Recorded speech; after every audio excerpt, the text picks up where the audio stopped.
If you ain't dancing to that, you might not be my people. But hopefully, you are my people because you're here with us today on this fine Sunday morning. How is everybody doing? Welcome to Toilets to Titles, The Blitz, coming at you live this Sunday morning, week 13. I notice we're missing a few familiar faces today. What we Sorry. got going on here? Sorry, we were catching some feedback there all of a sudden. What we got going on here is we got Joe, who's at a live event. He's at Paw Patrol, which is awesome. We got our man Jeff. He's out on the road. He had some prior engagements come up, which kind of sucks. And then we got George and Jason, who will be hopefully joining us live here in a little bit, getting their toys for Tots shopping on. They do this every single year for their Break for the Grind charities. It's amazing stuff. I hope they can join us. And I guess they have to join us because Jason and I owe everybody a soy sauce shot. Although if he's out of commission, I'll still do mine, and we'll just catch up with him next week. Obviously, I mean, because he's out there doing such a good thing. But that's enough of that crap. Let's go with the guys that we got on my left. I got my man Justin. Justin, thanks for joining me this morning. How's it going? Hey, good morning, Mike. Good morning, Rich. It's a pleasure to be back on. I can't remember if I've done one of these yet this year or not. I feel like I did do one early in the season, but I was on a lot last year for the Blitz, and definitely one of my favorite shows to tune into. So it's good to be on. I appreciate you having me. I mean, if we can even scale back, man, you were back on the Blitz back when the Blitz was on a different station completely. So, I mean, you've always been there helping us out with this show, and you've always been kicking ass. That's why we always get you coming back. Definitely enjoy having you. And then right below the guy who you always see blowing up that chat room, my man Rich. What's happening, Rich? Thanks for joining us as well. From where did you say you're at? You're in Missouri, something like that. I'm in Joplin, Missouri, visiting some family and stuff. So I don't know if can you guys hear that noise in the background? Or is it just me you can hear? You're on mute.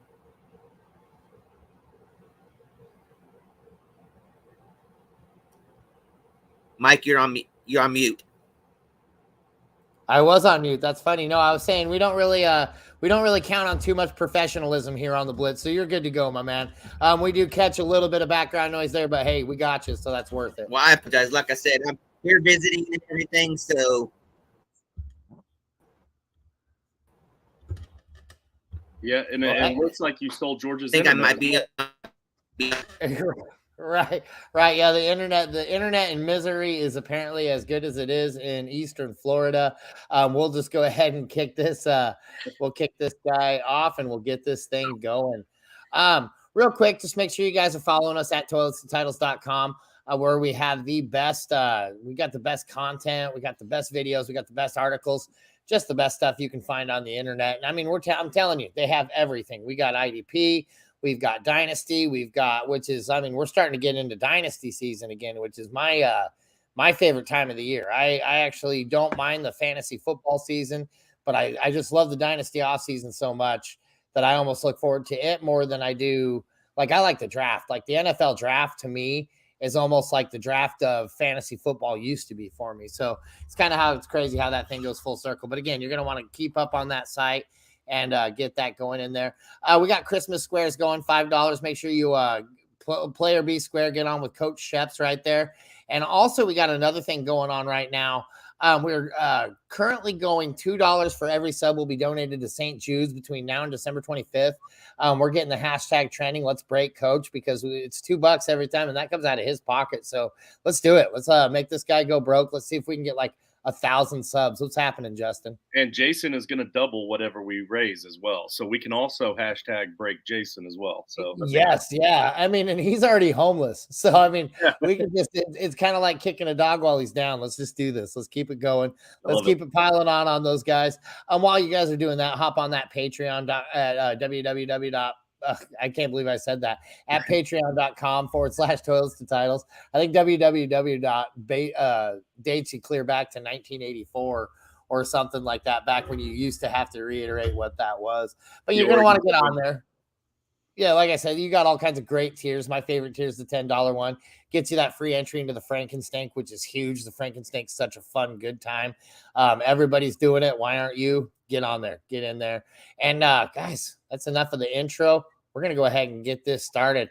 We got our man Trans-Siberian over there in Poland, I believe. How's it going, my man? Definitely enjoy having you, seeing that you're safe over there. He says, make or break weekend for many here, boys. He says, Jackson or Fields? Standard running back to Wilson or Patterson. Shout out to everyone fighting for playoff positions. I hear that, man. I love it. Let's go ahead and start with this one, Justin, since you're the only one here. Yeah, so Jackson is it seems like the logical answer, but Fields has been playing out of his mind. I am concerned about Fields' shoulder injury a little bit, and playing against the Packers in a game where, just as he's told us before, Aaron Rodgers owns the Bears, right? So like, you can't count Rodgers out as well, and Rodgers is playing from what I've heard. So I think I'm going to lean towards Jackson. I know it's must win. Hopefully, but I mean, he's playing Denver. I can see him getting a lot of rushing yards against Denver. That defense does tend to break down at just the wrong times. And let's face it, Jackson is that offense. And if they're going to beat a bad team, they're going to have to do it through Jackson. So I'm going to roll with Jackson. I don't mind that. I actually think I'm going to be rolling with Jackson here as well myself. I think that Jackson is going to be able to get – I mean, Denver is my team, but it's really sad to see what's happening over there in good old D-Town.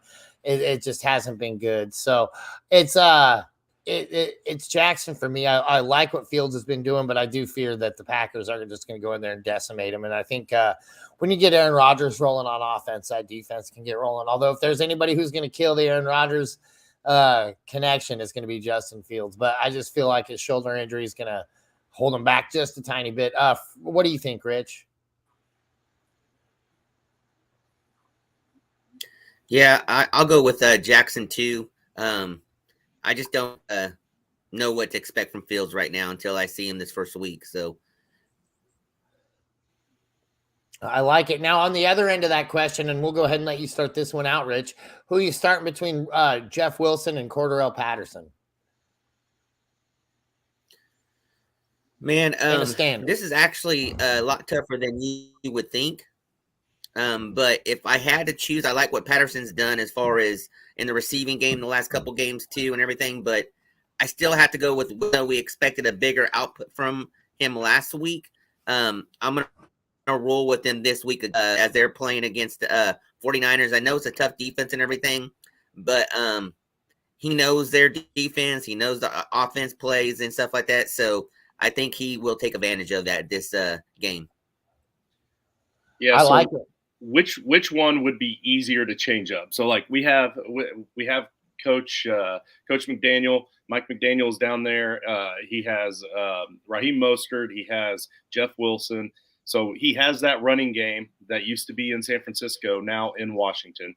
And then San Francisco has the defense that knows Coach Mike McDaniel and his system and those running backs. Which one do you think would be easier to change? An entire defensive scheme to help stop a run, or a few specialty rushing plays? Like, I feel like the potential here for the revenge game with Jeff Wilson is it does have potential there with him and Mostert. You have to start with caution though. But with Patterson taking the slip that he's taken recently and just not getting the opportunities that he's been getting, and I don't understand that. Maybe they're tanking. I have no idea what's going on there. Give Patterson the ball. But unfortunately, they haven't been. We have to go with what have you done for me lately. I'm going to go with Wilson in this one. So that's 2 for Wilson. I'm actually leaning Cordarrelle Patterson here. I could foresee him with Kyle Pitts on the IR. I think we're going to have a little bit more action coming out of the Cordarrelle Patterson. Now, not that we were getting huge production out of Kyle Pitts, like not saying that that's a big hole to fill right there, but I do feel like that's going to be enough of a target abandonment that we're going to see a little bit more action coming out of the backfield there with Marcus Mariota. And he really just hasn't seemed to find that connection yet with Drake London. So I do like Cordarrelle Patterson a lot today, but I'm on the minority here. So go with you're going to want to go with Jeff Wilson. We got our man, Uncle Steve, checking in. Good morning, Uncle Steve. Good to see you, my man.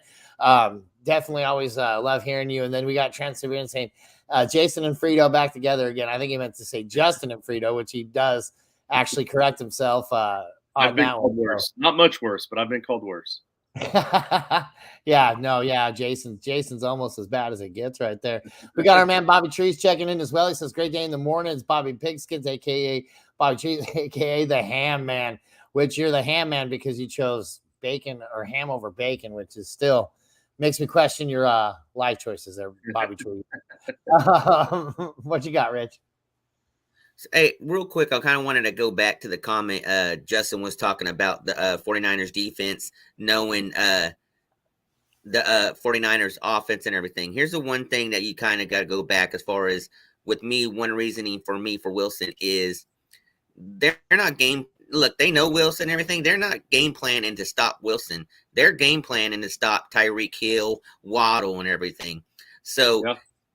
even though they the coaching game is look, I think they're a little bit more focused on that for Wilson, and that could kind of open up things for him this week. Yeah, yep.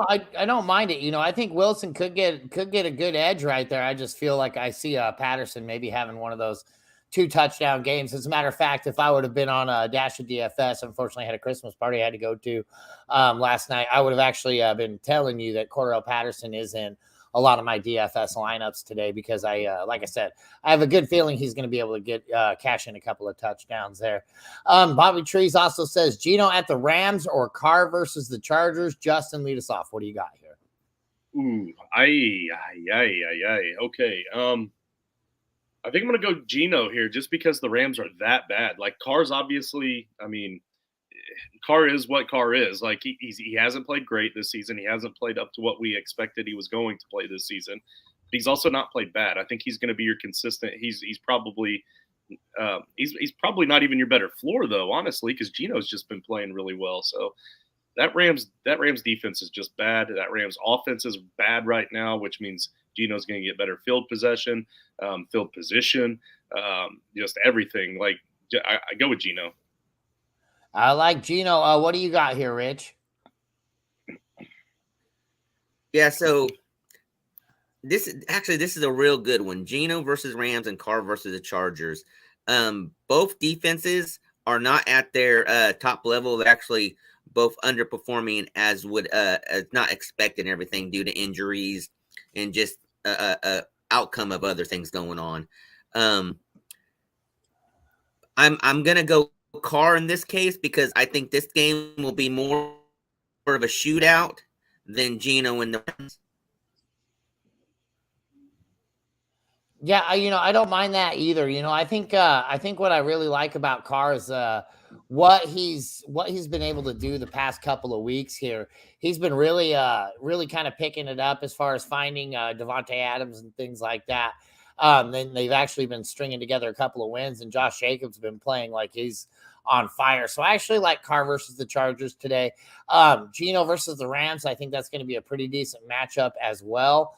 The one thing that I don't like about that is the fact that it's in the division games in those, even though the other one is also a division game. It seems like this division, when they play each other, that's really low scoring. It's really grindy games. And it feels like when the AFC West plays each other, it's really kind of lights out. And so for me, it's Carr versus the Chargers as well. So that's 2-1. We outvoted you, Justin. So take that. I can't hate it. I can't hate it, but I will preface that by saying that one of the guys that chose Carr is a Raiders fan.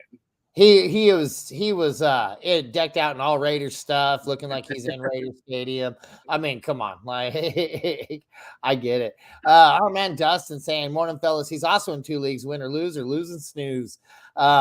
Winning in, sorry, and lose or snooze. He's got Samaje P. Ryan, Ayuk, Burks, pick 2. Please and thank you, Justin. What do you think here? All right. All right. So it's not looking like Mixon's going to play. We still haven't gotten the official word on that, but everybody at Toils Titles, starting with George on down, have all been discussing it because of the protocols, because of the concussion protocols. We talked about it Friday on TGIF. It's not looking good for Mixon. That heavily weighs into my decision here. see, it says pick 2. So P. Ryan's the definite in. And I like Brandon Ayuk. I love Brandon Ayuk. And I know that Deebo Samuels, if he does play, he's going to be playing questionably, if you will. He's going to be hurt and trying to play on that injury. So I love the matchup against the Dolphins. So I'm going to go with Perrine and Ayuk here pretty easily, actually. And you are also muted, but also Burks. They don't throw the ball a whole lot in Tennessee.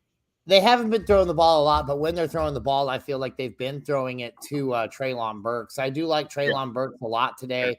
I like the matchup. I like what he's going to be doing there. And for me, so it's going to be Samaje Perine. But I mean, I have to agree with you on Ayuk as well. I think Deebo Samuel's playing slightly limited today, or even as a decoy slight role. I do like Ayuk a lot, but I do feel like Burks gets the advantage here. And maybe we can just tag Rich to hop in the chat here and be able to break these ties. So we'll hit him up. I got another point on that as well. Also, the Eagles have shown that the way to beat them is on the ground. And the Titans have shown that the way for them to win is on the ground. So I just feel like it's going to be a run-heavy game for Derrick Henry. And Frankenstein, don't be surprised if you don't see a 60-point game from Derrick Henry today. But also, I want to apologize ahead of time if I cough. I'm trying to hit the mute button. I'm kind of getting over some COVID issues. So I apologize ahead of time. I know it sounds gnarly. I'll try to hit it, though. COVID shouldn't floor you. Come on, man. No, I'm just kidding. That's another reason to appreciate you being here, my man. I definitely appreciate that. Lori Stevens, executive producer, says, which ones? Ryan Tannehill, Kenny Pickett, Dak Prescott, start 2. Which one are we sitting right here, Justin? Well, we already discussed it this morning, so she already kind of has my answer. So I think she's curious to see what you say first. I got you. So how I feel on this one is I like all 3 of these guys today. Actually, all their lineups or all their matchups are relatively high volume producing. But the guy who always lets me down in every single chance that I get in every single situation, it seems, and especially against that Philadelphia defense, is Ryan Tannehill. I think Ryan Tannehill is the guy I'm going to be sitting right here. Dak Prescott's been playing pretty gosh dang good, and he's playing the Colts, who haven't been playing that well defensively, although they have been playing better under Jeff Saturday. I will give you that. And then the other one, Kenny Pickett against who do they got? Who does the Steelers have? The Falcons. Yeah. The Falcons, to me, is going to be a pretty good start. He should be able to get a lot of yardage and a lot of volume there. Rich, what do you think there? Who are you sitting? So out of these 3, I think I'm going with Mike. Ryan Tannehill is probably the one I'm sitting because of everything you said. I like Dak. I don't think you really set him to these at any time. Kenny Pickett, I think, is going to have the opportunity to throw. So yeah, Ryan and the Tannehill team, they're going to be leaning on Henry a lot. So that's what I'd be going with. Yeah, and I had agreed with that. I told her Tannehill is probably the one to sit for me too. We got to remember Kenny Moore for the Indianapolis Colts is out, and he's the top defensive back for the Colts. Just because the Colts are ranked number 1 against wide receivers doesn't mean they're going to be ranked number 1 against wide receivers without Kenny Moore. I can picture that being more of a middle-of-the-road defense against wide receivers. Should help open up some of the wide receivers for the Cowboys. And then, of course, Kenny Pickett's facing the Falcons, so you got to start any quarterback that's facing the Falcons any week that you can. So that was my reasoning. Kind of right along the same lines. Excellent. She also asks Corey Davis or Michael Gallup if he plays. And I would almost start Michael Gallup if he doesn't play over Corey Davis. What do you think? Rich? Yeah, I got Corey Davis on my bench in multiple leagues because I just don't know what's going on. I think it's kind of like in with the out with the old, in with the new going on with the Jets team. And he's not getting a lot of play time. I know he's been injured, but their rookies and their second-year guys have been stepping up big time the last 2 games. And I think Mike White has a love infection for those 2 guys, Mitchell and Wilson and everything. So I think those are the 2 that you want to go with. I'd probably be sitting Davis for the rest of the year. Yeah, so I was leaning heavily towards Michael Gallup at the start of our conversation, mostly because of the Kenny Moore injury, and somehow she had talked me into believing that there was a chance for Mike White, the Great White Hope there in New York, to make something of Davis. But you guys are absolutely right; he has been feeding the ball a lot more to other receivers there. So, yeah, I'm back on the Gallup bandwagon here. Yeah, like I said, I feel like he has potential to even outdo him on the bench than Corey Davis. And Corey Davis is just one of those guys, like he will give you a big game once or twice a year, and then that's it. You're not going to get too many more out of him than that. Is today going to be the day? Maybe, but am I in the situation where I can risk it? I know a lot of teams right now are in the win now mode. We got to win this week to get through. If I'm in that situation, even entirely at all, I've got to go with a better option than Corey Davis right here.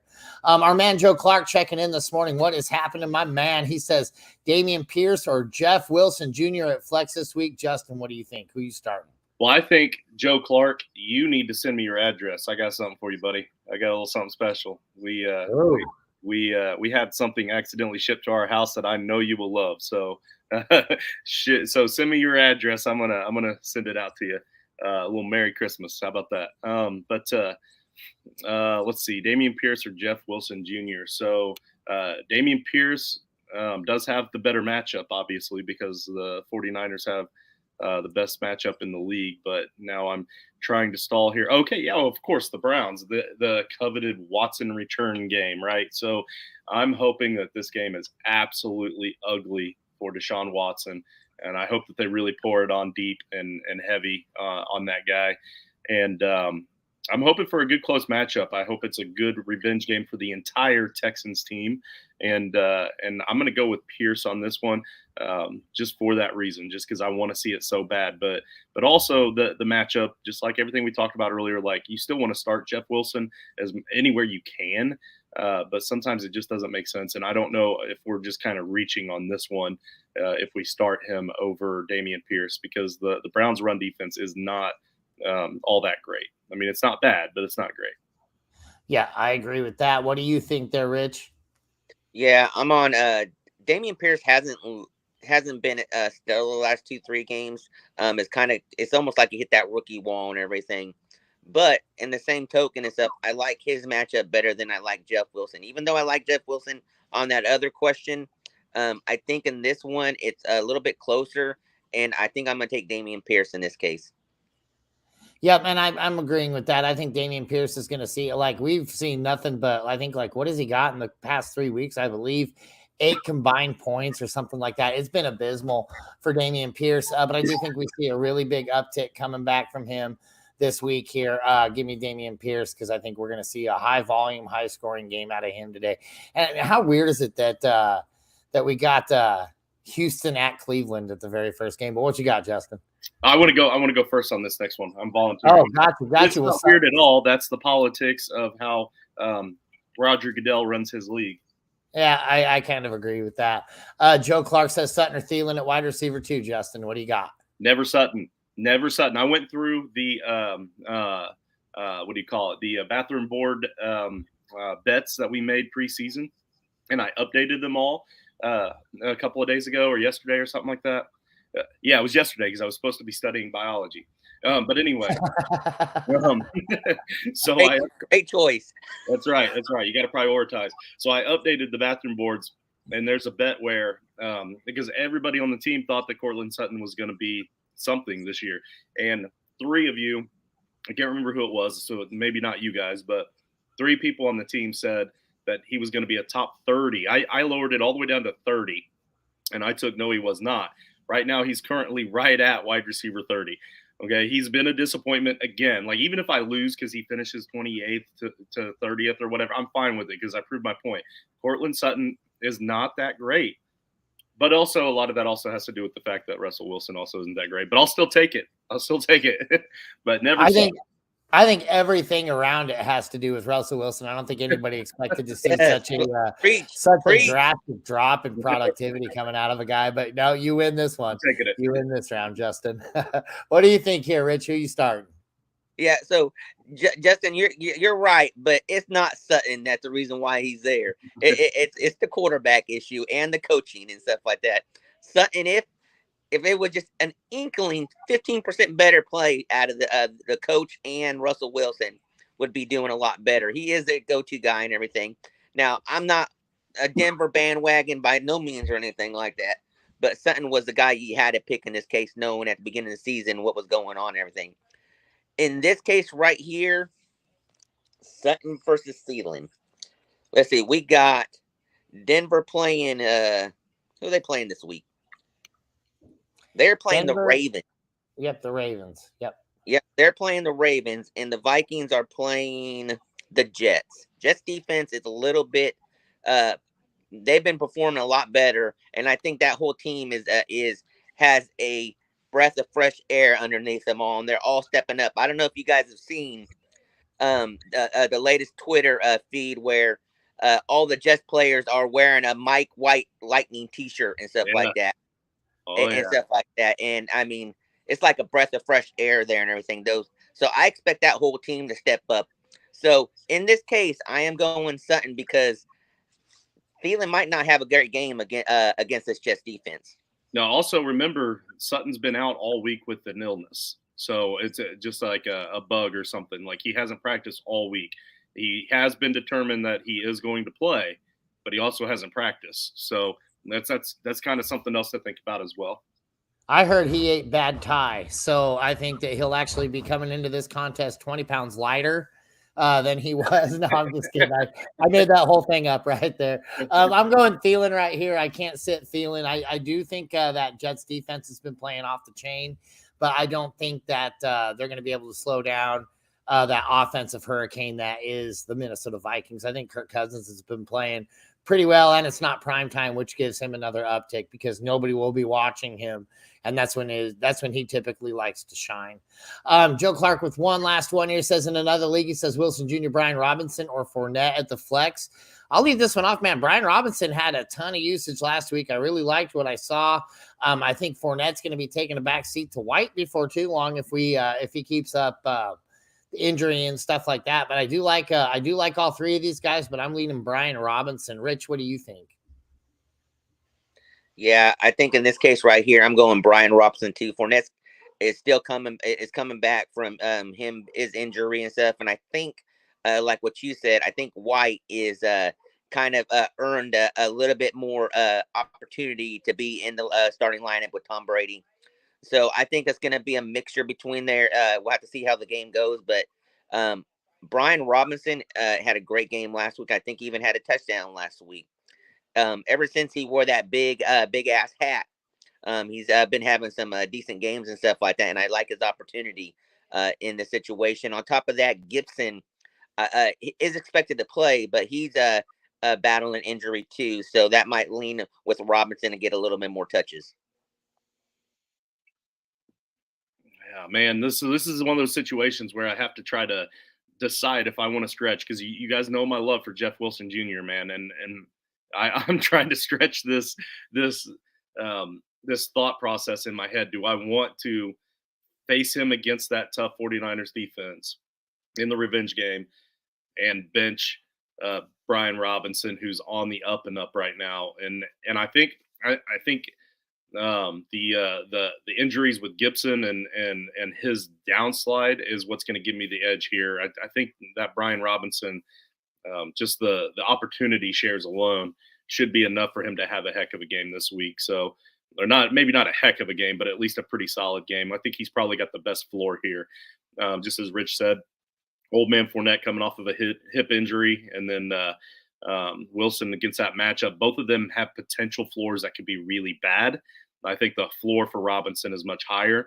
So the safe play is Robinson, and any one of them could score a touchdown. So if it happens to be Robinson, he goes to having a good game now. So yeah, I think I'll go ahead and agree with you guys and go with Robinson. Excellent. I like it. So that's 3 for Robinson there. Bobby Trees, he says he already started Stevenson and Diggs, so he's got a pretty good leg up on this week, although Stevenson kind of a little bit less than expectation, but Diggs sure had a hell of a game. Says he needs 1 wide receiver and 2 flexes PPR. Higgins versus Kansas City, Amon-Ra versus Jacksonville, Justin Jefferson versus the Jets, and Pirine versus Kansas City. Also, Lamar versus Denver or Justin Fields versus Green Bay, which I think we went over that part. We did. We all agreed. Oh no, we did, but it was a completely different person. It was that was for Freedom or for Trans-Siberian. So we'll help him out again with Bobby Trees. And that question also could qualify for Uncle Steve in a league I know of too. So in case he was wondering. Yeah, there you go. Well, I'll go ahead and let you lead this off. Who are you starting here? Who are we sitting actually? We got it looks like we're sitting one. Well, in case you did miss it, Bobby, we are all going with Lamar over Fields. We all agreed on that. And then you have to start one wide receiver in this mix. I cannot. Man, I don't think I can bench Justin Jefferson. Like he's a top 5 wide receiver week in and week out. So you have to start Justin Jefferson. I don't care what the matchup is. It's one wide receiver and then 2 flex. I've already talked about P. Ryan. If Mixon is out, you have to go P. Ryan because running backs tie goes to the runner, and it's kind of a tie there. And then Amon-Ra, again, another big play potential guy. I don't see how you bench him. But then again, if Mixon's out, then that also bodes well for Higgins too. So I think I'm going to go with Amon-Ra and P. Ryan as my flex. Now, if Mixon does play, then that changes it up, and I'm going to go with Higgins and Amon-Ra as my flex. I can just say right now, with almost a relatively uncertain doubt, that we're not going to see Joe Mixon playing today. If he hasn't cleared the concussion protocol by 11 o'clock this morning, there's almost zero chance that he's going to be able to step out of the concussion protocol. Although that would be a boss move by the Bengals to just hold that until about 5 minutes before the game. Like, he's fine. Like, speaking of which, I absolutely need to be out of here by 12:30 because I have him in like 4 leagues that I'll need to switch up. There you go. What do you think here, Rich? So, man, this is some great options, and I understand why you're asking this question because it is a tough decision.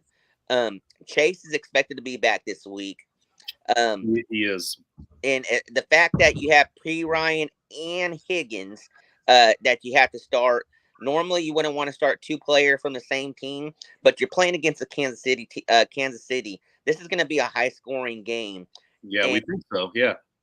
So normally I wouldn't do this. I think in this case, I'm benching Amon-Ra. I want every bit of this Kansas City and Bengals game because the points are going to be there. With Chase coming back, doesn't mean he's automatically going to be the person that they're going to. This will be his first game back, and he could be used as a decoy. He'll get some targets and everything, but I just feel like this is an opportunity for Higgins to really have a big game because the focus is going to be a little bit more on Chase. So this is going to open up more opportunities. So in this case right now, I'm going against I'm on. So I don't mind that move at all, but for me, with Chase out there, and it's looking like Chase is going to be allowed to go at 110%. There's going to be 0 restrictions on him. So with him going to all systems go, for me, this is relatively an easy sit. Higgins versus Kansas City. I think Amon-Ra is too important on that Detroit offense, who has been playing very well. I mean, man, they gave the Bills a run for their money last week, and that's not an easy feat. So, I mean, give me Amon-Ra versus Jacksonville, whose defense is kind of faltering at the moment, and you can't sit Justin Jefferson. And, I mean, I really like P. Ryan versus Kansas City for the same reason. The tie is always going to go to the runner on that one. So, you got two for sitting Higgins right there. Mini Jordan 718 says full PPR, choose a flex. Bam Knight. P. Ryan if Mixon is out. Kyron Warren, or Trey Burks. Wow, that is a rough one. But for me, I'm going to go ahead and start this one off because I think we might have a link up we got to be doing here in just a second for those Toys for Tots guys. We got Samaje Perine for me. I think, like I said, I don't think we're going to see Joe Mixon today. I don't think there's 0 chance of that. I love the matchup. Love playing against the Chiefs, especially in high-scoring matchups with the pass-catching back. So give me Perine. Rich, we'll go ahead and let you take this one over, and we're going to go ahead and get back over here and check this. Yeah, this is by no process of elimination. This is an easy question for me. You already hit it on the nail with the hammer. It's P. Ryan. With Mixon out, P. Ryan is a good pass catching running back out of the backfield. So he is going to have ample opportunity to be in the running game and in the passing game. So P. Ryan is the gentleman I would be running today. And then I'm going to make it unanimous if P. Ryan is the starter. If P. Ryan is not the starter, then I guess I'm probably going to go with. I'll probably still go with P. Ryan because he's had his own standalone value. As is when Mixon is out there and healthy, and I doubt that they're going to want to push him coming off of a 2-week long concussion injury. I'd probably still go with P. Ryan, to be honest with you. Yeah, I mean, if even a secondary one right here for me would it would probably go to Burks right here, and I like a lot of these guys, but I just don't like the opportunity that they're getting. They're just not getting the ball enough. And he says, choose a quarterback, Brady, Watson, or Fields. And Justin, you got to sometimes choose Watson if he's the right guy. We can't hate on him for everything. We'll let you go ahead and lead this one off. I will never start Watson. I don't care. I don't care if it.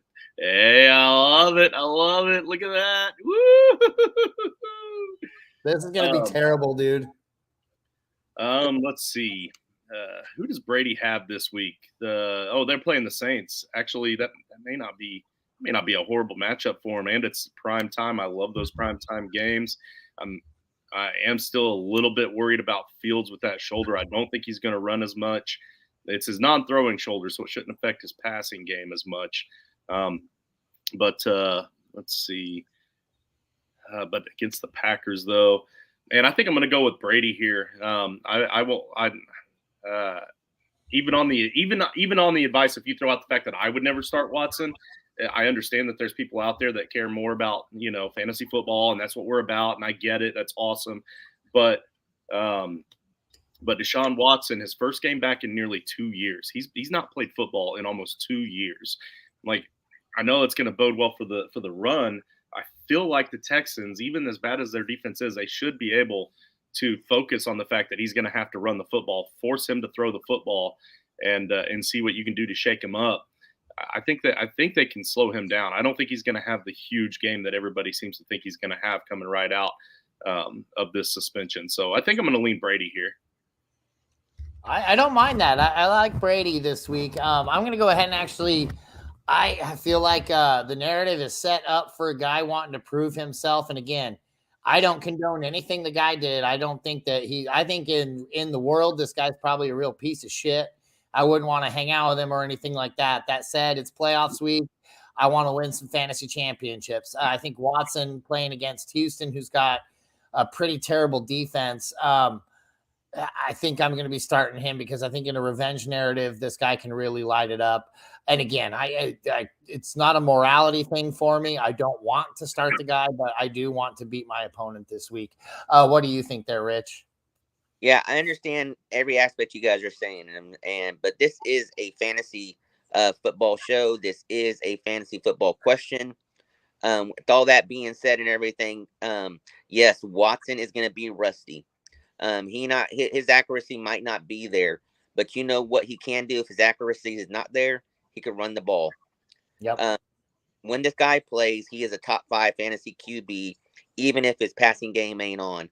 He's just like Fields and stuff like that with a little bit more experience and everything. So in this case, like I said, Brady's playing against the Saints. Saints always play the Bucks real good at the divisional game. Brady still hasn't shown me that he is going to throw up a huge fantasy points. Watson and Brady could both have 16 points. I just like Watson better with the opportunity to run. Yep. And again, like I said, I hate saying the guy's name. Even just having that guy in a question sucks. But like I said, man, we got to win fantasy contests here. That's what we're all about. Back to something a little bit lighter right here. We got Lori saying, I'm glad we both agreed to Justin because he wouldn't let me live it down.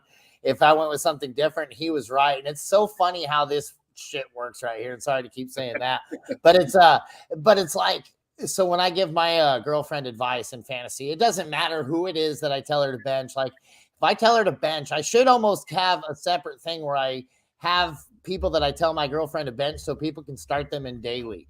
Because if you start them in daily, they're going to have 15 touchdowns, 6,000 yards and 7,000 opportunities that day because I told her to bench them. It's like Singletary was the one that really sticks out this year when you had that 3 touchdown game. Yeah. And it was like, I told her, I go, you can't rely on him. And she's sitting there going, well, look at this, you know, so it's tough. It's tough being an analyst with when you actually have to use your advice and then it doesn't actually work out. And she also says you need to finish your damn biology class, Justin.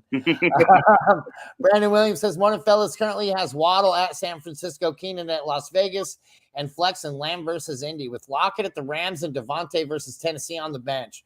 Who does he start here? Are we going to make any changes here? Do we want Lockett or Devontae in over Keenan, Lamb, or Waddle? I got to lean no. What do you think here, Rich? Yeah, I think you stay with what you got. I like it. Yeah, I agree. We got to stick with this lineup the way it is, Brandon. It's a solid lineup. That's a solid start right there. I think you're going to be okay. And guys, with that, we're going to go ahead and move on. Live on the scene, we've got our men George and Jason. What is happening? First off, you guys, what is happening, man? Thank you so much for what you guys are doing. Look at all that. Look at all those shopping carts full of toys for kids going to Toys for Tots, guys. These guys are so amazing, man. I've loved every single time I got to be a part of being with George and Jason or anything like that, just because look at how stellar these two dudes are. Out there doing the work, man. So what's happening, George? Go ahead, fill us in. What's going on? Not much, bro. We got 1, 2, 3, 4, 5, 6, 7, 8, 9, 10, 11, we got 11 carts full of toys, which is impressive because I was able to count to 11 without having to take my shoes off. So hey. I'm highly impressed with that. But, I'm glad we're just talking shoes. We are not this just what we got at Target. Target doesn't have like supplies and stuff like that. So we're gonna go to the blue store. I can't say the name while we're at Target. It's sacrilegious, I was told. But we're gonna head over to the blue store next, get some fishing gear, skateboards, some help skateboards in the scooter spot and all that. But we still got about $1,400 left to spend for more construction. That's awesome. That's awesome, guys. That is huge. Yes, thank you. Yeah, that kudos, man. We love you guys so much for what you're doing. Jason just bails right there, right at the end. Maybe he just go. Maybe have him go stand with his arm. Oh, there we go. That's even better. I was gonna say have him put my headphones to work, so I just figured I'd join in on George's. Yeah, excellent. Are we ready for this, my man? Jason's got his Kiko man right here. I got this, and I'm going to have to open it, but I'm going to go get my chaser. Give me a minute. Okay, excellent. I watched him empty it and fill it with Diet Coke, so it's going to be interesting. We're working with Pub Soy. We need to do these one on this one. We got to do them one at a time anyway, so we can see both reactions. Salud. This is to Alvin Kamara. Thank you for not being able to beat a floor of 10.5 points. That's like 4 catches or something like that. Like, I just don't even know what the hell happened there, but thank you. Now I have to do a friggin' shot of soy sauce. Salud.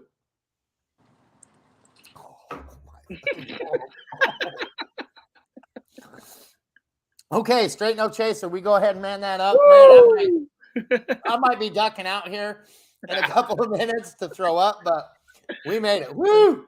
Mike, I could feel your pain on that. I didn't do it last week, and your face is exactly the way my face looks. Oh, but, man. Dude, I just can't believe how nasty that tasted as much as I love soy sauce. You're a bigger man than me because I had to have a chaser. I'm going to turn this phone over to Jason. Jason's here with his Kiko man, and he's got a chaser. So, look, my wife got the non-reduced. It's not reduced sodium. It's just straight up. Which for a diabetic, I hear is fantastic. Still able to know it's the blood pressure that's bad with the soy sauce. So we're gonna crack this open. Break the seal. Yeah, take the filter off. I don't know how to take it. He's already getting a taste of it. Right? All right, boys. This one's Alvin Kamara. Woo!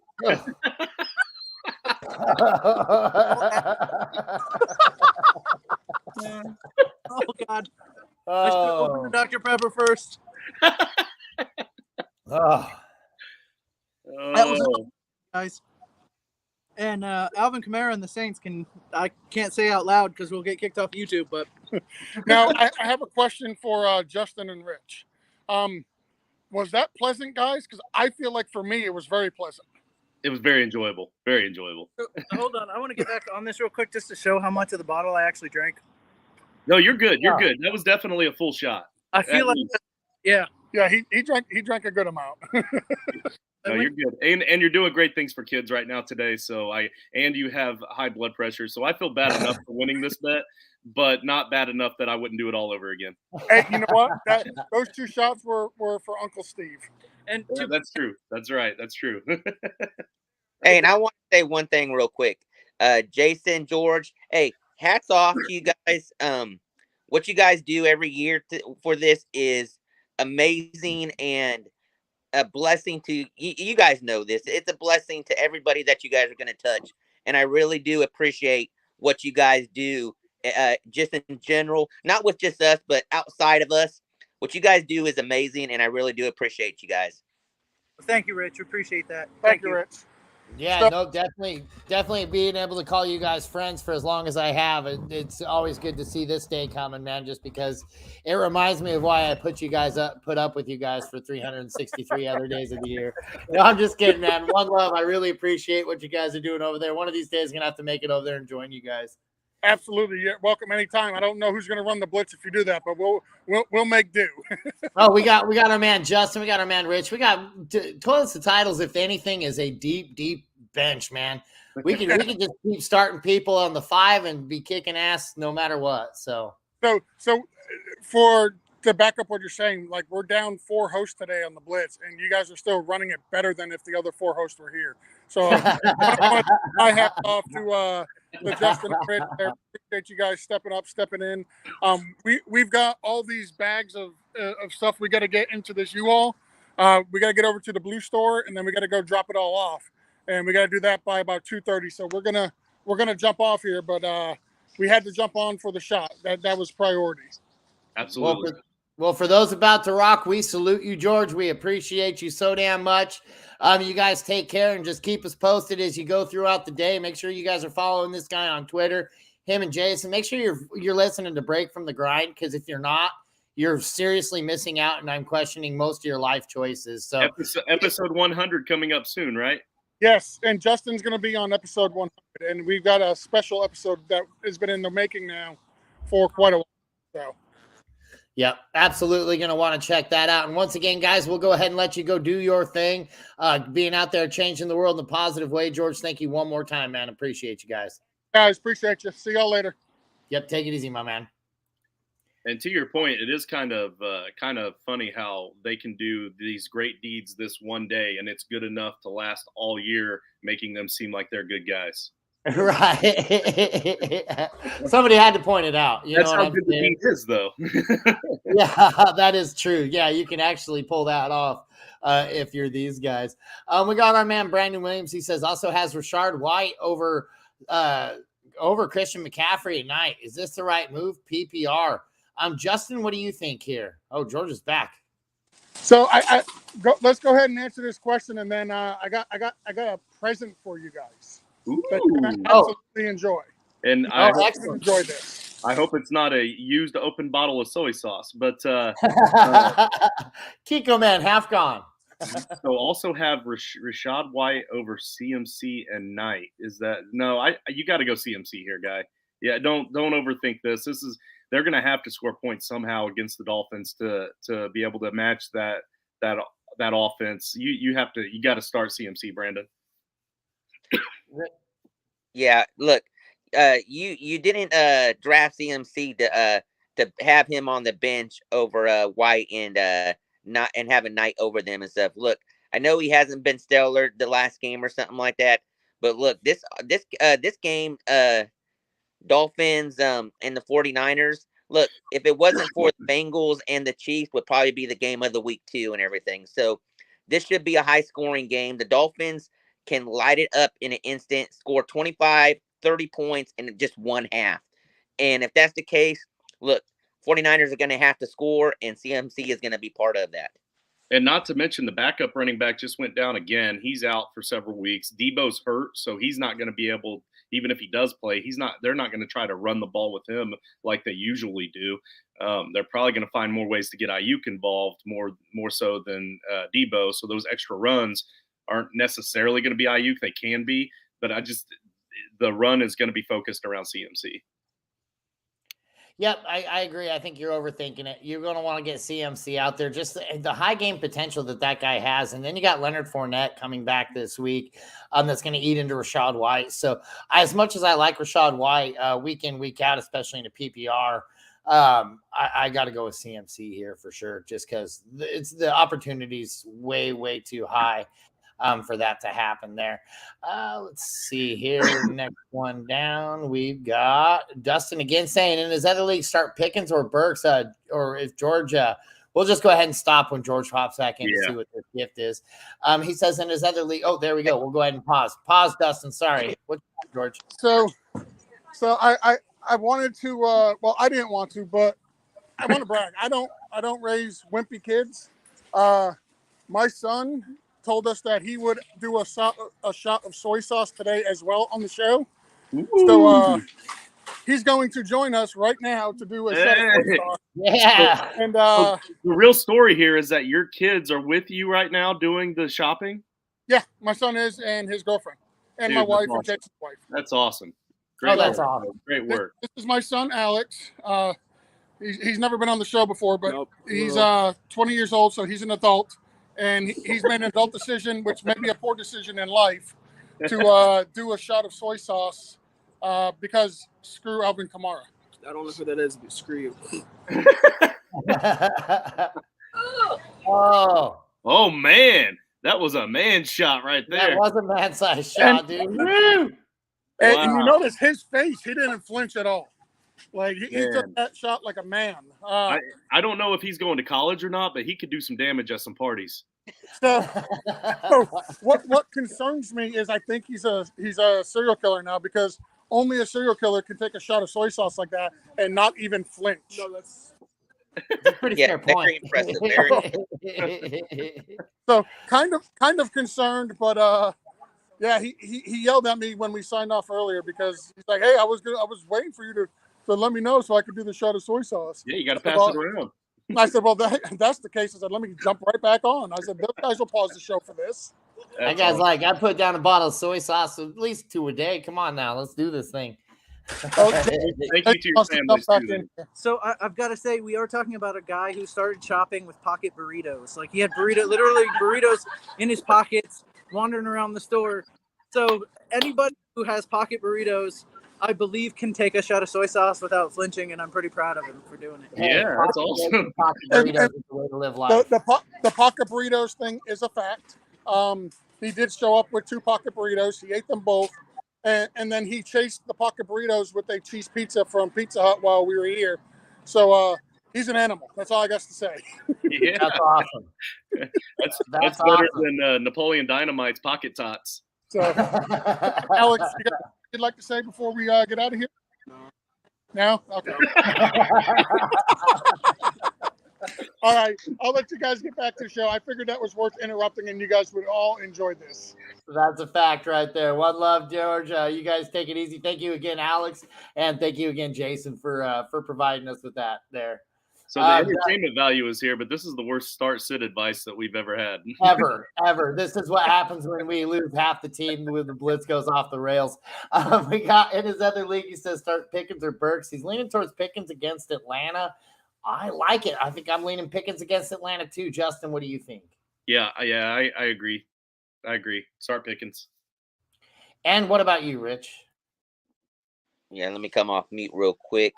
I was actually, man, I was kind of going back because I answered this question in our patrons chat, and I think I went Burks in this one too. I wanted to make sure I wasn't going the other way.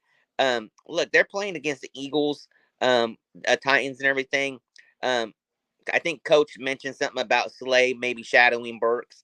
So that's kind of what kind of persuaded me to go Pickens in this case. But man, I'm afraid that Burks can have a huge game. Because sometimes the offense, that defense kind of opens up a little bit for the receivers. But look, I'm going to join everybody on here and say Pickens. Yep, I don't mind that a bit. You know, it's tough. It's pretty close. I do like Burks a lot this week, but I got to lean with Pickens here as well. Brendan Williams says RB2 in a flex in another PPR league, Najee, Bam, or Karen. He corrects it with Kyron, but we're just going to keep calling Kyron Karen from now on because I think that's hilarious. Rich, who do you start right here? I'm going look, man. This one's is a hard one. I'm afraid. I want to say Najee. Because he is expected to play, but he could go in there first drive and do tweak his injury from last week and be out and everything, and that's what I'm worried about. But I have to roll with Najee on this one. Also, AJ Dillon's in the mix. Ooh, that changes things for me. Packers are playing the Bears. Yeah. In this case, I am going Dillon. Yeah, I think so too. And it's close between him and Najee, but Najee would have been my clear cut. I don't want any Rams running back ever anymore. Like I'm done with it. Since Todd Gurley, it's been a revolving door of I'm not going to play the best running back, and I'm going to cut the best running back, and I'm going to piss off all fantasy owners. So screw you, Sean McVay, for your running back by committee. So it was going to be Najee, but I really like AJ Dillon in this matchup. It's against the Bears. They're gonna have to run the football a lot with Rodgers' oblique injury. I don't care what you say. He's playing hurt, and he's going to be trying to win the game, and he's going to do whatever it takes to win. And running the football this week is going to be what it takes to win.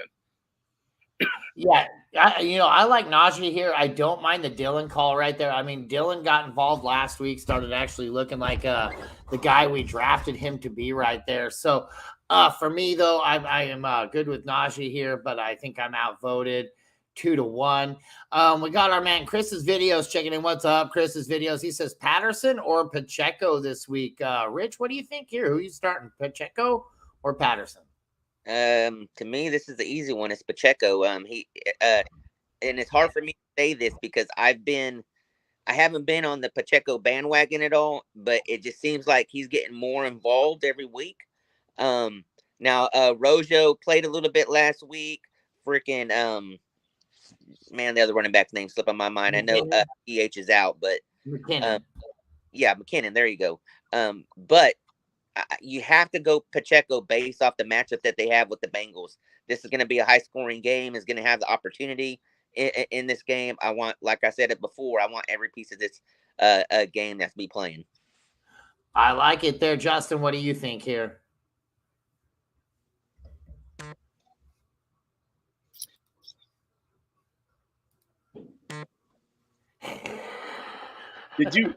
Are you muting me?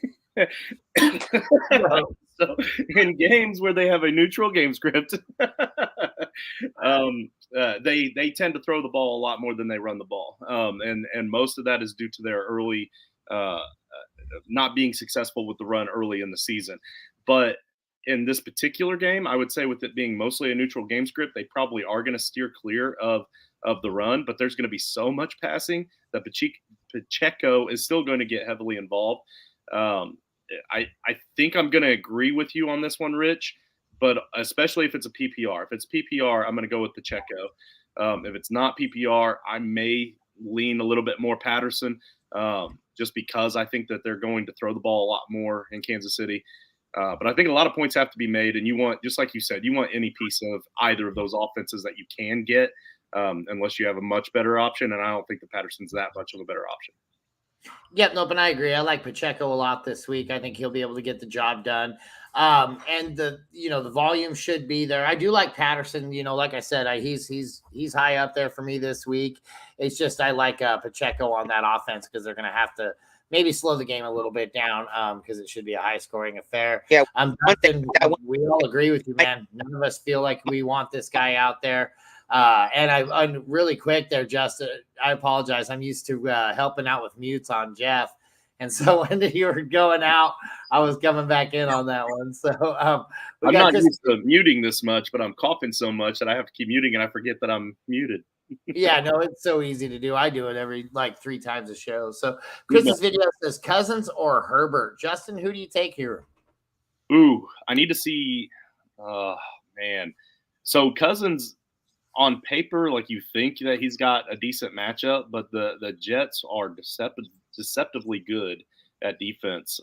Like at least better than decent, and a lot better than we're used to from any Jets team ever in the history of our lifetimes.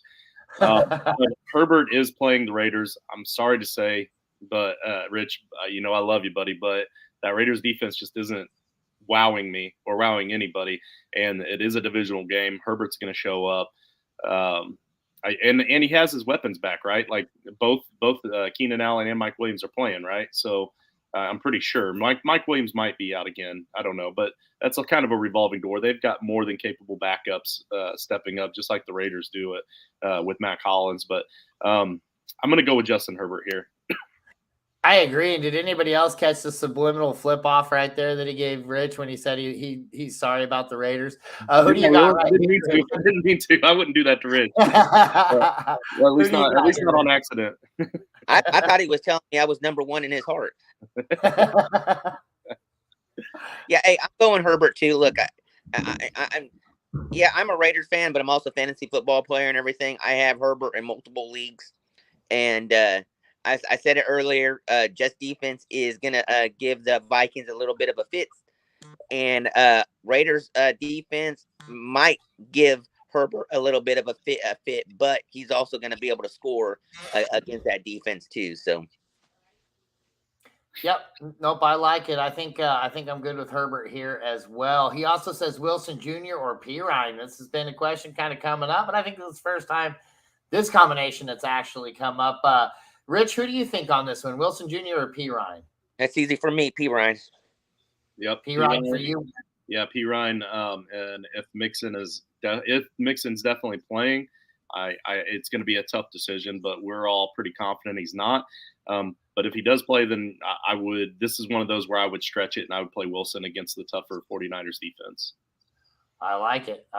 And then Chris's video says Christian Watson or Pirine. Is Pirine for me here as well? Always running back. Yeah, those touchdowns are not sustainable, man. Like I get it. The dude is lightning fast, but there's a reason he did absolutely nothing. Like I know he was hurt at the start of the season, but I mean, come on, like 6 touchdowns in 3 games, like that's it. And it's like 6 touchdowns on 12 catches in 3 games. Right. Every other catch is a touchdown. That's not going to be sustainable. So at some point he's going to drop off, and that's going to revert back to the norm. But Perrine, like I said, Ty goes to the runner. And so does that stand true with this next one? We're picking 2 between Watson, Pacheco, and Pirine. I don't think it's a tie in this one, though. Like, it's Pirine, but I think Watson might have a bit of an edge on this one just because of his lightning quick speed and the fact that I said earlier that Pacheco, they are going to throw the ball a lot. You do still want to get a piece of both of those offenses, the Bengals and the Chiefs, where you can, but I don't think you have to push it here because Watson has shown enough. Even when Love came in, he still scored. So, like, even though I'm guessing it's going to resort back and he probably won't get a touchdown, still, like, especially PPR, I'd probably go Watson here. Okay, I like it. What do you think there, Rich? And I'm going Pirine and Pacheco. I'm not trying to make this difficult decision for anybody. I just look, you said it. This Watson is not sustainable and everything. And on top of that, Rodgers is going to be playing hurt. Is he truly going to be able to throw those long bombs? Yeah, he's going to have the opportunity and everything. But man, it's kind of like chasing points with Watson and stuff like that. And it's worked for a majority of the people so far. But this could easily be a week where he doesn't get it and stuff. I know they're playing the Bears. Bears defense is horrible. But to me, in this case, too, I always go running backs, and I'd rather have Pirine and Pacheco. And, I mean, making things difficult isn't what we do. We break it down. We tell us who each one of us is going to play. And in this case, I'm also playing Pacheco and Pirine. I'm with you, Rich. I want the running back volume. Watson, any Green Bay anything right now has been very scary to play. I've been trying to avoid it at all costs, and it really hasn't done me too bad this season, up to and including Aaron Rodgers. I mean, there's been times where I faded Aaron Rodgers, and it's worked out pretty well. So, I mean, when we get this narrative that he's going to come in there and own it, he's going to come in there and own it. Well, it's not the only people that are hearing that. You got a whole nother group of about 30 guys out there that are hearing this, that are getting pissed off, that are using that as motivation, and they want to go out there and they want to rip this guy's head off. And you know what? They might have enough of an arsenal in their team to succeed.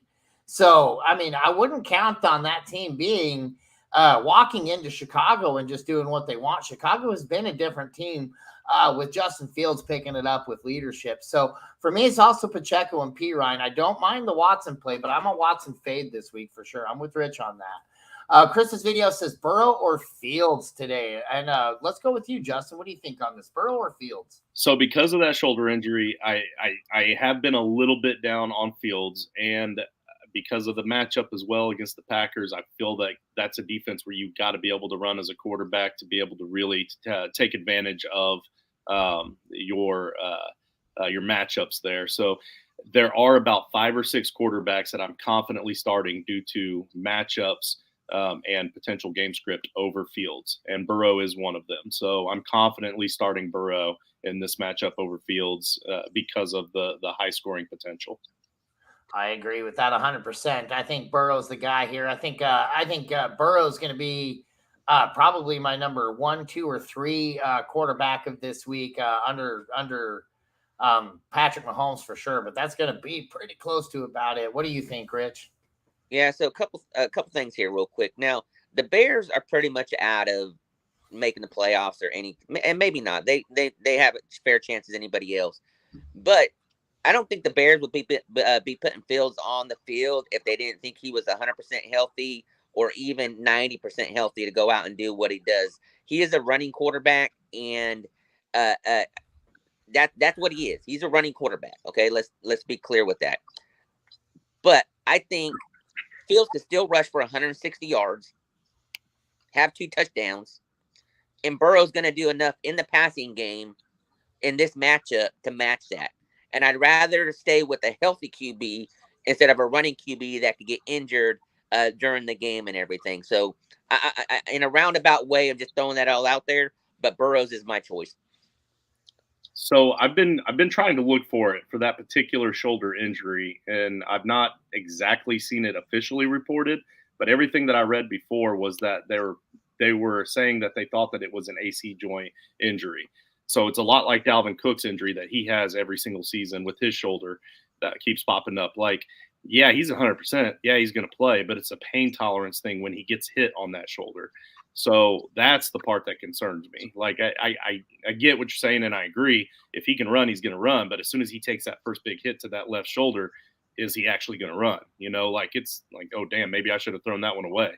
And he's going to start thinking a little bit differently about running the football, in my opinion, because that is an extremely painful injury from what I'm hearing. Like, Dalvin Cook will take that hit and he'll sit out for, an entire series after that and then come back in. So, and that too. I mean, you hit it right on the nail, Justin. If Packers get up by 2-3 touchdowns in this game and something happens to Fields, why would you even have him in the game? Just go ahead and pull him and everything. And I don't want to take that chance of having a QB that I'm going to start and maybe halfway through the game, they're so far out of it, they just pull Fields to avoid any further injury. Right. Now, when they play the Lions, we'll talk, because he only needs like 2 series against them. Right. Right. Robert Bobby Tree says, if Jacobs is a game time decision, does he stash Amir Abdullah or Zamir White? He can move P. Ryan to running back too, but if Jacob plays, he start in Higgins and Amon-Ra. PPR, thank you guys for your time. Definitely anytime, my man Bobby Trees. Justin, what do you think on this one? Are you gonna stash Abdullah or Zamir White? Well, based off of what I did this week, I would stash Abdullah over Zamir White, because I did that in a couple of leagues this week where I have Jacobs, and I'm very curious to see what Rich has to say about this, being the Raiders fan, on which of those two he would rather have, and also if he thinks that Jacobs is actually going to play at this point, because we are another hour into the show. I don't know if he's seen anything pop up on his feed. I know he follows like a lot of Twitter guys, a lot of Vegas Raider Twitter guys, but then it also says I can move Perrine to RB2 if Jacobs plays. Do I start him over Higgins and Amon-Ra? So if Jacobs plays, I would start him over Higgins with Chase starting. But guys, Amon-Ra is playing against one of the worst pass defenses in the league with the Jaguars. Like, I'm not benching him. I don't. There's no way I'd bench him. And I know we had that question earlier where we were kind of back. We were split on that decision, but I don't know exactly what the situation is here. But if Jacobs plays and all of these are an option, I think I'm going Amon-Ra because I'm worried about the potential injuries, even though Jacobs has been playing out of his mind. Now, if Rich tells me that Jacobs is coming in and he's going to be playing at 100%, then I guess maybe, yeah, you have to bench Amon-Ra. But I don't know. Have you heard anything, Rich? So what if I told you that last week Jacobs came in at 70% and did what he did? Would you bench him? Last week, if you told me ahead of time, well, in this situation, yeah, I mean, he wasn't. Look what he did. Yeah, I mean, he didn't get worse. He didn't get worse over this weekend. So, I mean, I'm starting Jacobs no matter what if he's playing. I'm playing Jacobs and Perrine. Now, if I had to stash somebody, I would stash Zamir White because here's the fact of based off of last week's game.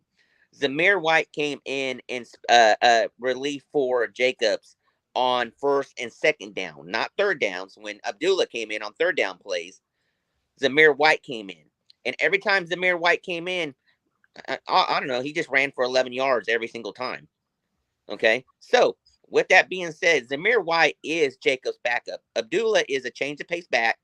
Yes, he's going to have his opportunities and stuff like that. Now, he might be the stash this week if they get behind. But if they don't get behind, they're going to run the ball like they did with Jacobs. Jacobs going to be in there. If he doesn't start, Zamir White is going to be the one that's getting the running opportunity. So if Jacobs doesn't play, then yes, I move Perrine to RB2, play Higgins and Amon. But if Jacobs plays, I'm playing Jacobs and Perrine, and I'm going Amon and benching Higgins. Yep. And I'm doing the same exact thing there. That's exactly how I laid it down in my head too as well. Jacobs plays, I'm playing him. P. Ryan goes to my flex, and then Amon-Ra as well. Lori says, oh, that's awesome, Jason and George. Yeah, shout out, man. What a great thing. And then Dustin says, how do we know he didn't switch the shot glass when it went off camera?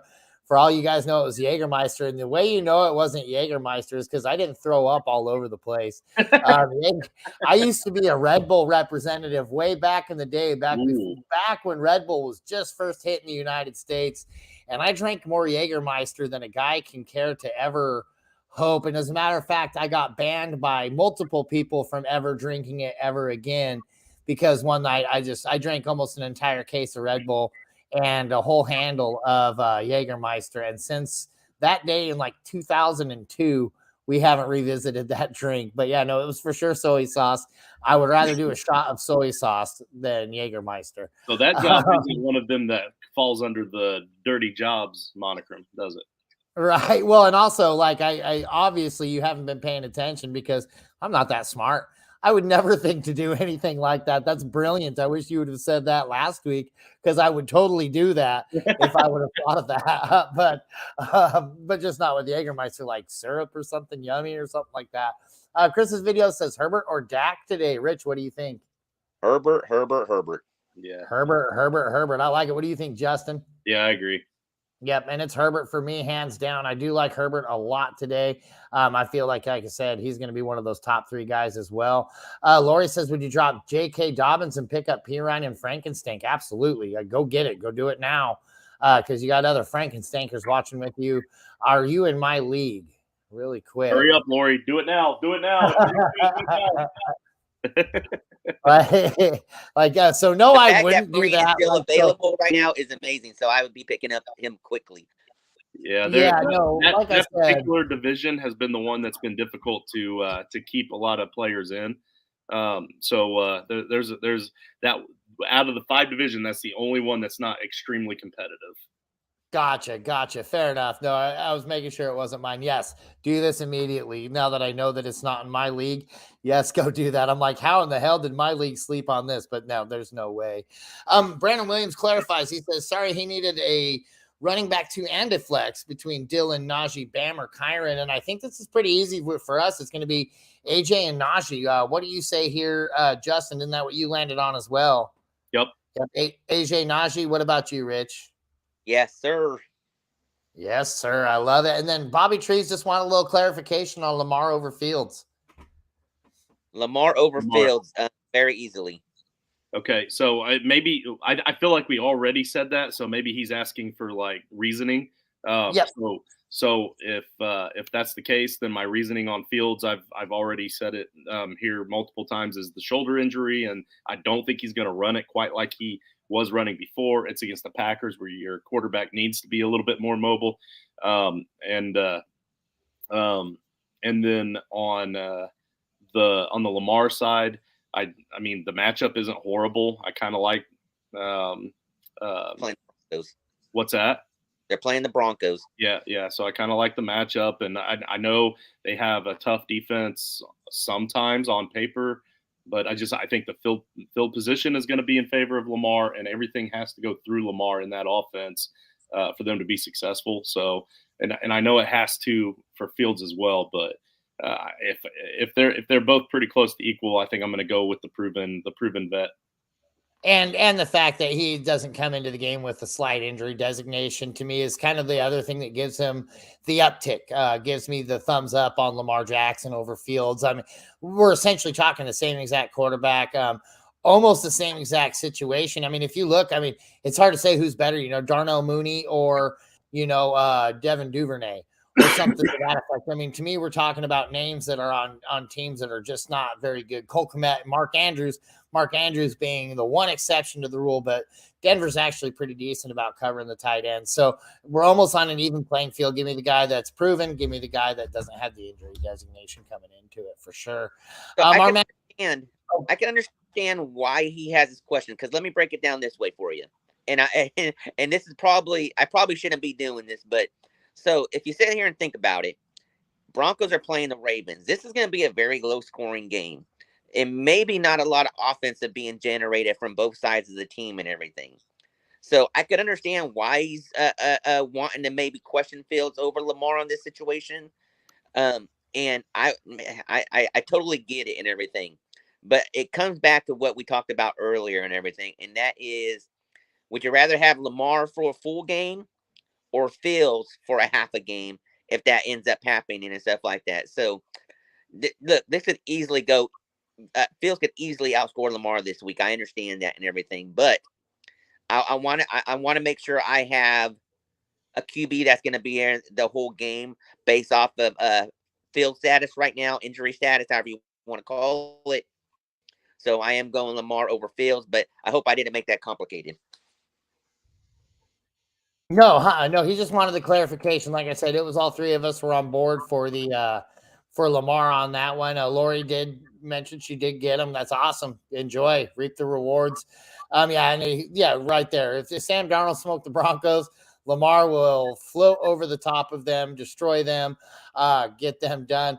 Lori Stevens also says Peyton, which I'm assuming is probably Peyton Manning, wants to know who's going to be starting quarter PPR: Dameon Pierce, Brian Robinson, Tyler Lockett, Christian Watson, and Cordarrelle Patterson.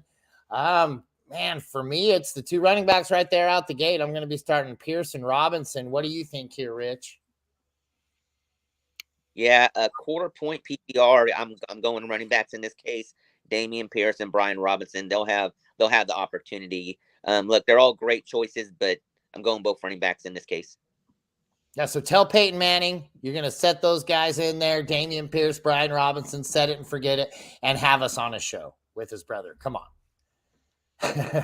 What did you say on this one, Justin?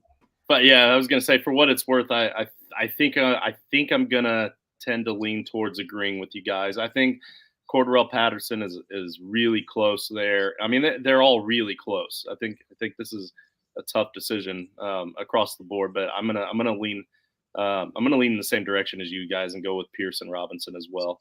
And also, I'm looking at his lineup right now, and those also happen to be the two that he currently has in his starting lineup. So he must have been thinking the same way. Well, I mean, nobody reads a defense like Peyton Manning. So, I mean, he had to know that was the way to go. Cordarrelle Patterson, Dameon Pierce. and stuff like that. As long as you're going 2 running backs there, that would be the choice. But lead those 2 over Patterson. If you want to swap Patterson out, you're more than welcome to, because I think they're all going to be around the same fantasy numbers as it is. But I'm playing running backs over the receivers right now. Yep, absolutely good with that, especially this time of year. Rock Digital says, who will have a better day? Ty Conklin at Minnesota, Foster Moreau versus the Chargers. Rich, take it. You got a Raider in here. Yeah, I am going Foster Moreau. After look, they're going to be throwing in this game. Foster Moreau had an opportunity for 2 to 3 touchdowns last week. Had one right in his hand and dropped it as he was going down. He did score one. Look, Carr's looking his way. When you're covering Devontae Adams and Matt Collins has been stepping up, it opens up that lane for Foster Moreau and everything. So he's going to have a lot of targets today. Excellent. What do you think there, Justin? I agree. You got to go with Foster Moreau. He's they haven't thrown to him very much less than they were throwing to Waller before he went down. So they're still utilizing him just like he is the number 1 tight end. They haven't changed their offense hardly at all. So you kind of have to go with him. I dig it. Yep. Nope. I'm actually going with that. And my reasoning is because I really just don't like playing up against that Jets defense with my tight ends. At Montage Moisto says, who to start in the flex? Zonovan Knight versus Minnesota or Cordarrelle Patterson versus Pittsburgh? Justin, lead us off. I think we're gonna see more of a 3-headed monster there in New York than a lot of people are giving it credit for. I think there's been a whole lot of hype with Zonovan Knight, and I think, Ty Johnson still played really well last week. James Robinson was a surprise healthy scratch last week, and now he's being forced to play. And Coach Robert Saleh did say that it is going to be a 3-headed split. So I think I'm going to lean Patterson here just because of what we know he's potentially capable of. And even though his touches have gone down quite a bit, we don't know enough about Knight to really lock in. You've got your playoffs on the line right here. You're guaranteed at least 8 or 9 points with Patterson, especially if it's PPR. So I think I'm going to go with the safer floor here and go with Patterson.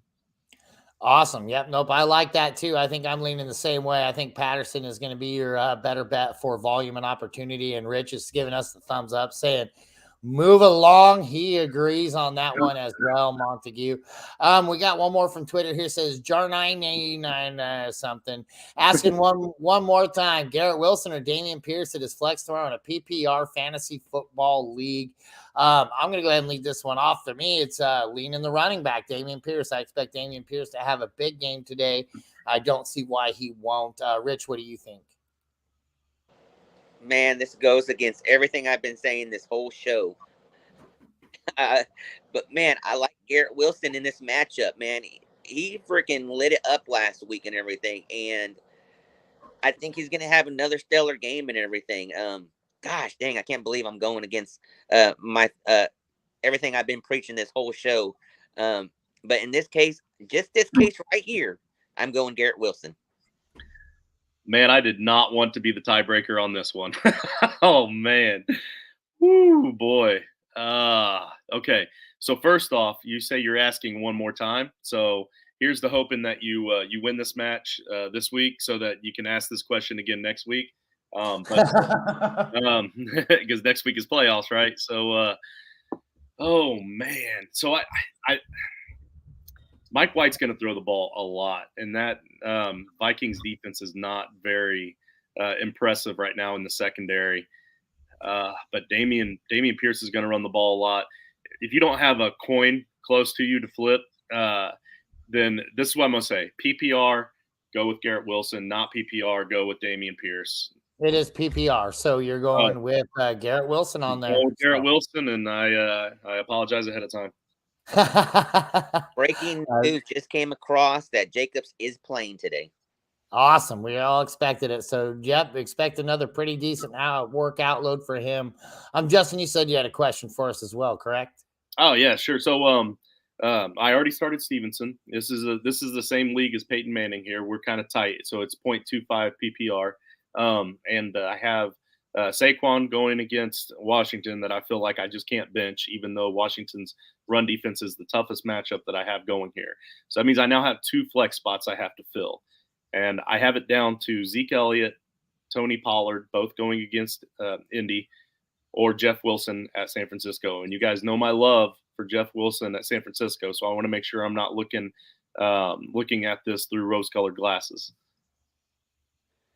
All right, so for me, I'm starting the options one more time. I was pulling something up to kind of base off the question. I need to start 2 of these 3. Zeke Elliott, Tony Pollard, both against Indy, or Jeff Wilson against San Francisco. I'm going Pollard, and I'm sitting Zeke. I like Pollard in this matchup against Indy. Indy's been actually pretty rough against the run the past few weeks, ever since Saturday took over. But they have been giving up a little bit more in the pass. So give me the passing back. And whatever the first option was, I apologize. I forget the name on that, but that's who I was leaning towards right away. Jeff Wilson. Yep, Jeff Wilson. Sorry, yep, Jeff Wilson on the other side of that. Yep, I'm sitting Zeke. Yeah, I hate the fact that 2 running backs from the Cowboys and everything. Easily they could both outperform, but I'm not going to play both of them. If I had to bench one, man, jeez. If it makes it any better, I've made this decision several times this season, and every time I make the wrong one when I bench one of the Cowboy running backs.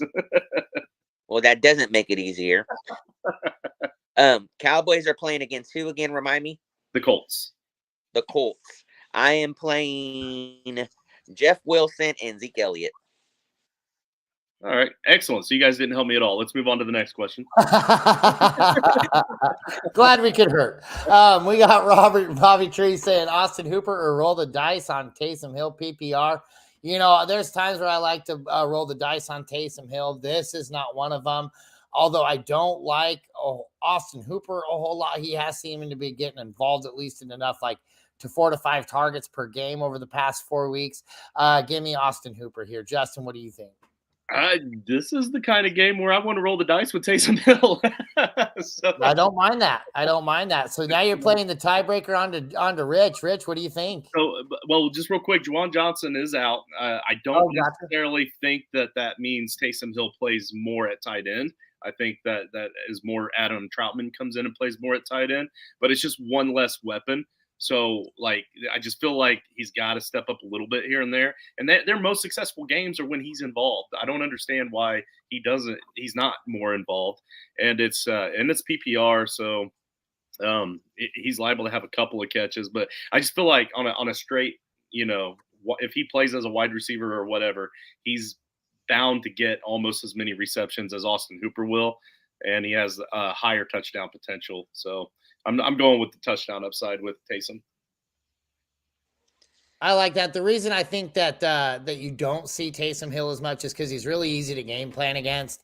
I mean, you know, when you see him walking on the field, that it's going to be some sort of a shotgun pass run option look or something to that effect. So I mean, like, I think the more and more he gets out there, the more less effective he becomes. But I like it, dude. I think that's actually pretty fair. I'll actually even change mine to Taysom Hill because I agree. I think if he is in the receiving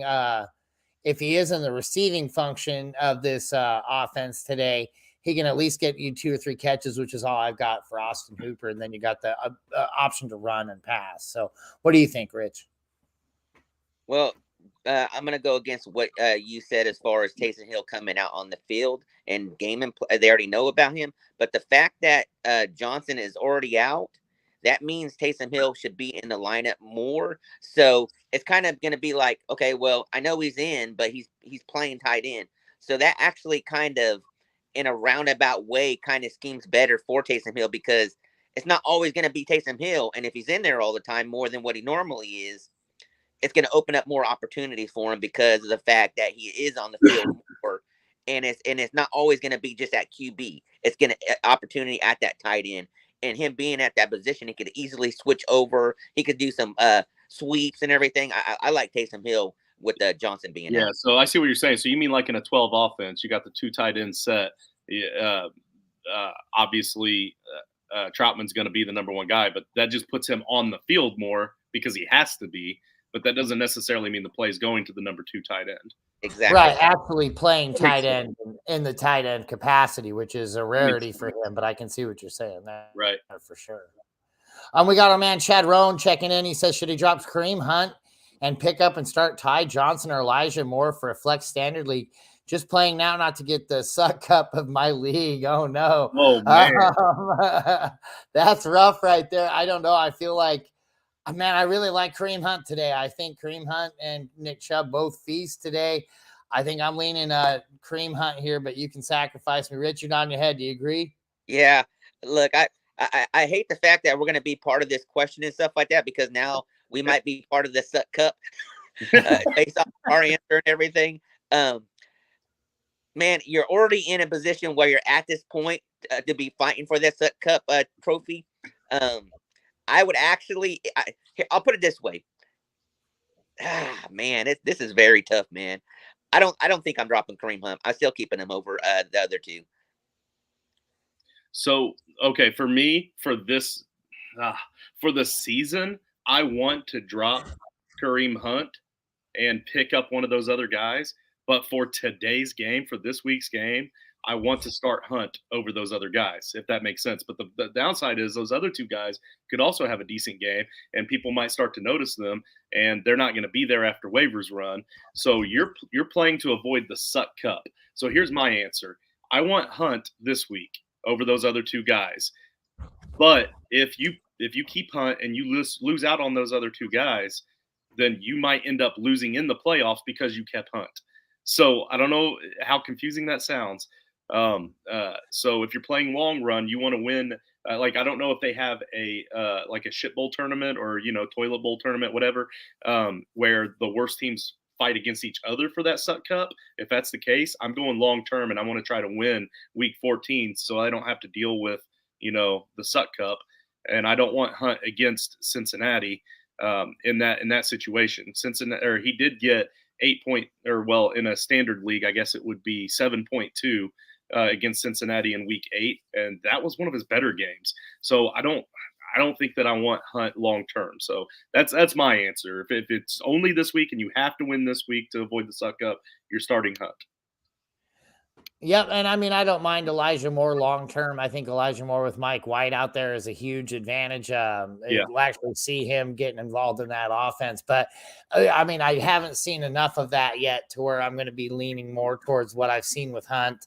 It's been a pretty disappointing year for him, but he has had his shining moments, and I think this is going to be one of those games, especially if Deshaun Watson comes out there sucking, which is a very, very high propensity chance because he hasn't played football in so long that they may have to lean really heavily on that pass catching back and tight end combination. So in that case, also Njoku got a pretty big uptick for me today.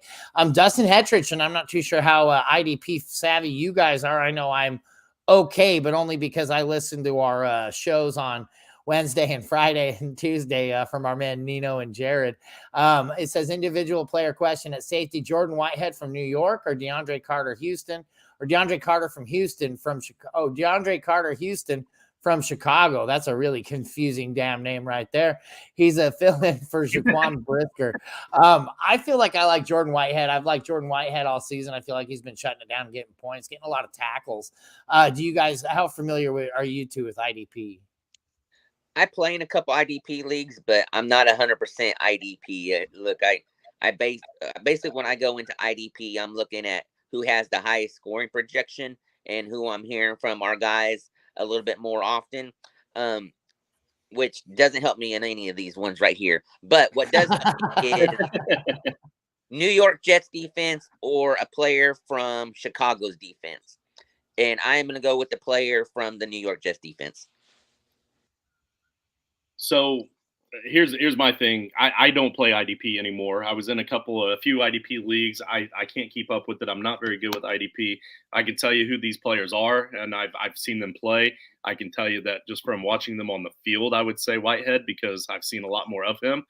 That's all I can tell you. So I would go and tweet out to @ToiletTitles, and we'll get our boy Nino and our boy Jared, who are our IDP guys that run an IDP show with Russ. Also, we can ask Russ as well. They run their show on, I believe that one is Friday nights. after TGIF, and we'll have them ask as well. And Dustin, you actually, you know that. Dustin, you're a Patreon. Just ask in the Patreon chat. We'll get those guys logged in there and have them answer your question there. Yep, absolutely. Yeah, that's the best way to do it. Take advantage of having that Patreon pass there. My fault. I didn't notice it was from Dustin at first whenever I was answering. Yeah, I was gonna say it if you didn't say it right there at the end. I was gonna say, actually, Dustin, just hop in there and ask in there, and we'll get you. But you handled it. Dustin also says Lockett, Robinson, Godwin, Gibson, Thielen, Burks. Pick 2 for the flex, please and thank you. Half PPR. Man, this is a tough one right here. Rich, what do you think? I'm going Robinson and Godwin. Godwin has been a target machine. I know there's you got Gibson and everything in there, but that is paired up with Robinson. Look, Gibson is active for the been cleared for the game. He is active, but I think Robinson has more opportunity in the run game for this week. So I am taking Robinson over Lockett, but I'm definitely pairing up Godwin with him. I can't disagree with that, because for me it's definitely Robinson, and then the next one up is probably going to be between Godwin and Lockett, and it's close enough that I can't really disagree with Rich. So I'm gonna roll with Rich on this one. We're gonna go with Godwin. Hey, what kind of does it for me is the half-point PPR. With it being a half-point PPR, I want the person that has more targets, because those half points add up to points quicker than Lockett over Godwin and everything. Godwin is going to have ample targets, because it seems like every time the Saints play against the Bucks, they always lock down Evans, and Godwin is the one that benefits from it. Yep, nope, but I'm actually in agreement with both of you guys. That's who I was leaning towards right at the beginning. Robinson's been getting way too involved. Gibson's kind of been taking a back seat more and more every week, although he is the pass catching back on that team more often than not. I still want that volume. I mean, half point, especially I'm leaning Robinson in that grouping between those two. And then Godwin, man. Godwin, like I call Godwin God Chriswin, because that guy plays lights out. I've always loved him so much. He's on every single one of my dynasty teams. So for me, it's going to be Godwin every single time in most cases. There's two wide receivers that I've really latched onto over the past about 5 years that I really have to make sure I have severe ownership of in every league I'm in is Godwin and Cooper Kupp, which it's really been paying dividends in my dynasty leagues, because both of those guys play with an elite level route running that just you just don't see on any other team. Both of those guys, and Tom Brady really takes advantage of that separation. So Robinson and Godwin for the sweep right there. Guys, what else do we got today? We're going to go ahead and wrap this up here, unless you have anything else you'd like to add. No. Man, I love. Hey, once again, I want to say this. I'll say this over and over again. Jason and George, freaking awesome job what you guys do. If you guys weren't on earlier and get a chance, go back and see what they do. They do this every year. Toilets for titles. Also want to throw out there, look, subscribe to YouTube. For the rest of this year, every time we get a subscriber, we are going to be donating to St. Jude's. A couple, whatever we donate, I'm matching. I know Jason said he's gonna match and everything. And like I said, for a great cause. Make sure you guys go out and subscribe.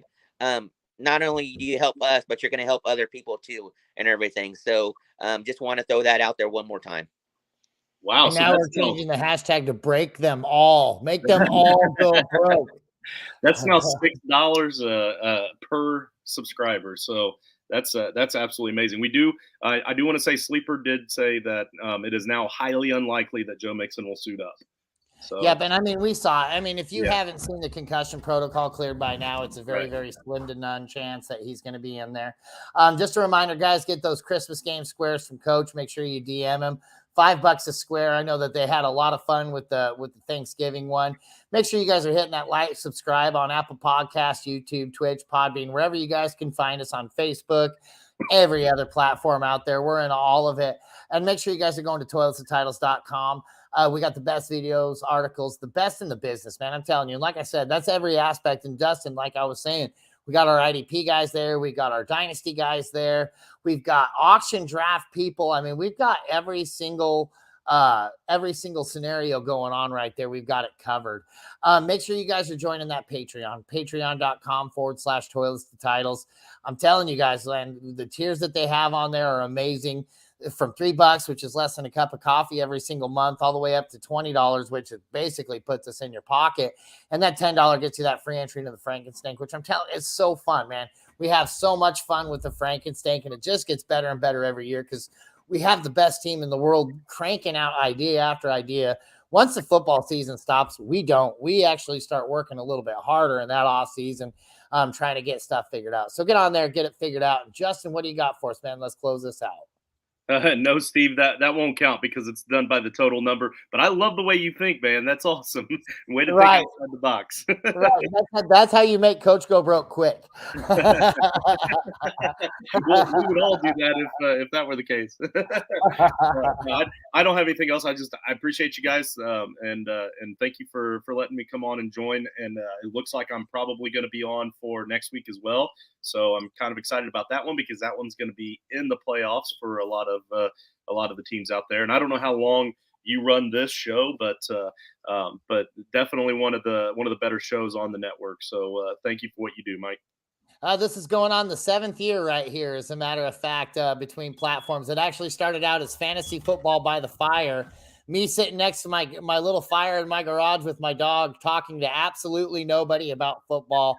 And then one day, one guy started listening, and then the next guy, and then the rest was kind of history. But yeah, no, both you guys, I appreciate you guys subbing in today. I mean, it was like George said. I mean, we got 2 guys for the price of 4, and we got way better advice out of the deal out of them and wackadoodles. No, definitely those guys are missed. We definitely miss those guys as well.